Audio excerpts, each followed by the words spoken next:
చేసుకుంటున్నాడు.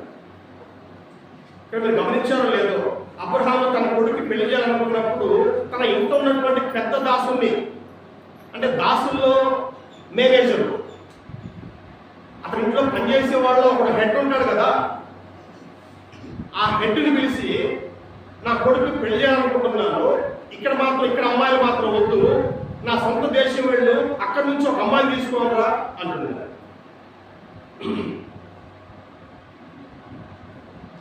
ఇక్కడ పక్కనే ఇస్సాకు ఉండుంటాడా?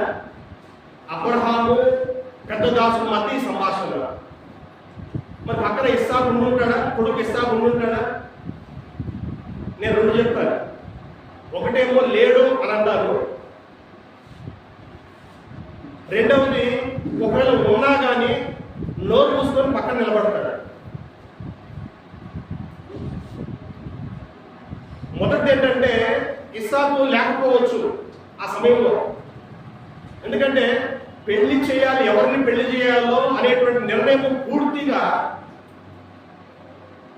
అబ్రహాం తీసుకున్నాడు.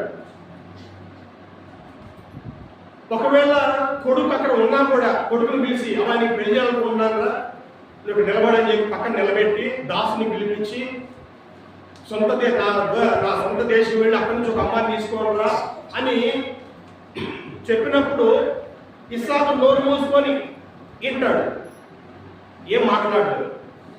ఒకవేళ ఇస్సాకుకి మాట్లాడే అవకాశం ఉంటే, ఏంటి కదా అక్కడ పంపిస్తావేంటి, నాకు ఇష్టం తెలుసా, మరి నేను వెళ్ళాలి కదా, నేను చూసుకోవాలి కదా అని అంటాడు లేదు. కాబట్టి ఇస్సాకు అక్కడ ఉండే అవకాశమే లేదు. అతను చేసుకుంటున్నాడు. తండ్రి పెద్ద దాసుని పిలిచి నా కొడుక్కి భార్య తీసుకొని రావాలి, నువ్వు బయలుదేరు అంటున్నాడు. అంటే వివాహం చేసేటువంటి ఆ నిర్ణయము కుటుంబ యజమానులకు ఉంది. ఎస్తేరు గ్రంథంలో మనం విషయాలు చూస్తున్నాం. సో ఎస్తేరు చరిత్ర అనేటువంటిది ఎలా స్టార్ట్ అని తెలుసా? ఆల్రెడీ అప్పుడు ఈ పార్సిక రాజు అన్నమాట, పార్సికులు పరిపాలించేటువంటి రోజులు, మహాసామ్రాజ్యాలు, బబులోను సామ్రాజ్యం ఒకటి. ఆ బబులోను సామ్రాజ్యం అంతరించిన తర్వాత మాదియా పార్సిక సామ్రాజ్యం వచ్చింది.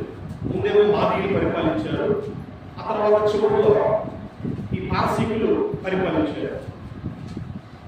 అహష్వేరోషు అనేటువంటి ఈ రాజు, పార్సిక రాజు పరిపాలిస్తున్నప్పుడు అతను ఒక పెద్ద పార్టీ చేసుకున్నాడు. అంటే ప్రపంచం మొత్తం ఇప్పుడు వాళ్ళ చేతిలో ఉంది.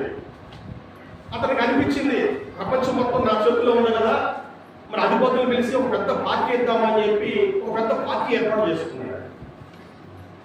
అతనికి భార్య ఉంటుంది కదా, రాణి, వస్తీ అవ్వేది. వస్తీ అందరూ బాగా తాగి ఉన్నారు, పెద్ద పార్టీ జరుగుతూ ఉంది. వాళ్ళ భార్య అందంగా ఉంటుంది. రాజుగారి భార్య అంటేనే అందంగా ఉంటుంది కదా, అందరూ ఎవరు అందంగా ఉంటారో వాళ్ళని పెళ్లి చేసుకుంటారు. కాబట్టి పార్టీ బాగా ఉన్నప్పుడు, జరుగుతున్నప్పుడు, అందరూ బాగా తాగి మత్తులుగా ఉన్నప్పుడు తన భార్యను చూపించాలనుకున్నాడు, రాణిని అందరికీ చూపించాలనుకున్నాడు. కానీ నేను రాలేదు.